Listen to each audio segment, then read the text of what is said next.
Força Catalunya va denunciar el passat 28 de febrer a Ada Colau davant l'Oficina Antifrau de Catalunya. La raó era la possible adjudicació fraudulenta de contractes públics per part de l'Ajuntament de Barcelona. No hem obtingut cap resposta. Però ara que ja s'ha demostrat que volia desviar $500.000 de l'erari públic cap a la butxaca dels seus amics de Mediapro, la nostra iniciativa s'ha demostrat encertada. Anàvem i anem pel bon camí. Però la Colau no està sola. La política catalana la protegeix perquè aplica el codi mafiós quan es tracta de tapar corrupteles.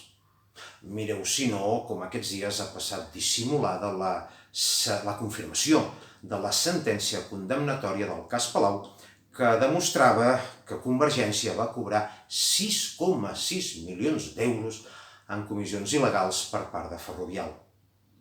Ningú ha dit res. Ni socialistes, ni republicans, ni comuns, ni la CUP. Tots callen com a morts perquè tots tenen coses que amagar.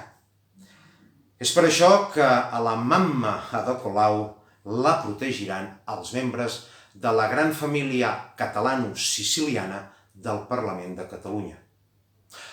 Però com que la gent de Força Catalunya, al igual que el 99,9% de catalans, no formem part de cap família, entre cometes, tenim l'obligació de defensar-nos de les martingales dels capos dels partits polítics catalans.